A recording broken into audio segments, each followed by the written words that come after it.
Sometimes the best deals are the last minute and unexpected kind. Over the weekend, we took a last minute trip across state lines to pick up another project for the Fox, which will basically throw a monkey wrench in the plans that I had for the current setup that's in there right now. Our original plan for this winter was to pull out this 302 and basically put a refresh on it, re-ring it, bearings, a whole bottom end rebuild, and probably put a fresh set of aluminum heads. And then I was gonna put some boost to it. So when I got this whole engine transmission swap, it was installed in a BMW E36, and it was in fact turboed. This is an On3 Performance. I believe it's an 80 millimeter, I'm guessing 0.80. I don't know anything about turbos or sizing or anything like that, but judging by the size of it, I mean, it's pretty big. It's probably way too big for this 302. Also, the rear end in this car is a 430. So what I was gonna do was just install that and basically see if it was a good setup or not. From what I was reading online, it wouldn't be, because turbo is like a taller gear. It has time to load up and spool up and actually get into boost. And with a turbo this big, I would think that you would need quite a bit of time to spool it up. Trying to keep this car budget friendly, I was just going to work with what we had already and give it a refresh for the next season. But something came across the old Facebook marketplace and we found this. It is a 94 351 roller block.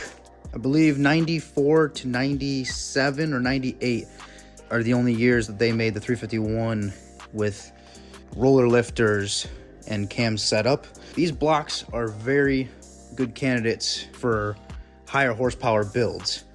Now you can build the 302 to make some good power. Like if I threw that turbo on a stock bottom end, you could potentially make 450 to 500 wheel depending on how much PSI you run and what kind of supporting fuel system you have. However, once you get into that 450, 500 wheel range is usually when you start having problems with splitting the block down the lifter valley here. Other people on YouTube that have done it, and if it's set up correctly, you can safely run that for a couple years. However, these blocks, these 351 blocks, have potential to hold a lot more power. Now, depending on what kind of build you decide, you can do stock bottom end rebuild, so it keeps its 351. There's 387 strokers, 393s, 408s. There's a plethora of possibilities because these blocks can handle quite a bit of power if they're built right. We started doing a bit of a teardown just to kind of see what we were working with and make sure there wasn't any catastrophic failures that were obvious, any like scored up cylinder walls or any cracked pistons or cracked cylinder walls or bad head gaskets, any of that stuff. This is how the lifter valley looked when I pulled the intake and all that stuff off. Judging just by now, it looks like it was in pretty good shape.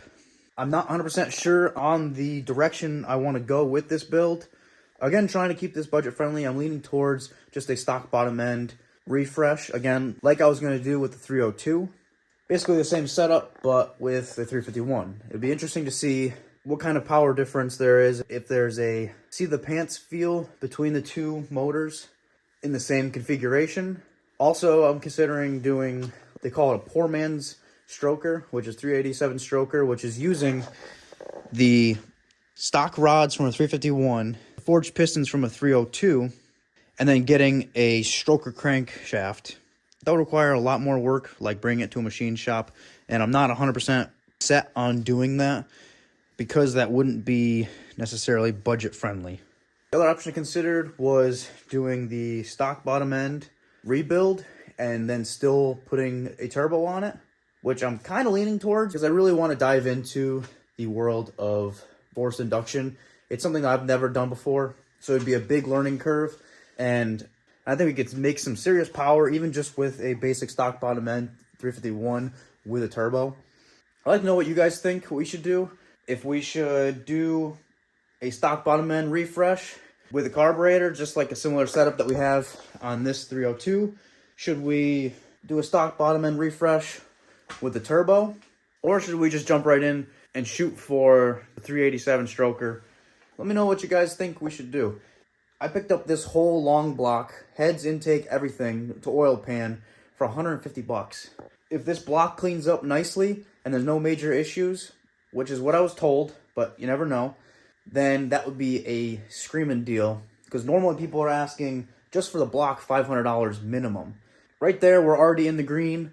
Once we get tearing into this bottom end, we'll know exactly what we're working with, exactly what kind of direction we're gonna go. And of course, you guys will be the first to know. But before we get tearing into that, we still need to finish up some other projects that we got going on. Like I need to get the interior back together, the carpet installed, the seats installed. I need to finish up the rear wing, which is gonna be one of the next videos. So we got plenty to do this winter, but I just wanted to share our new Facebook Marketplace deal of the day, week, whatever. Stay tuned for that build. Let me know what you guys think we should do, and we'll see you on the next one.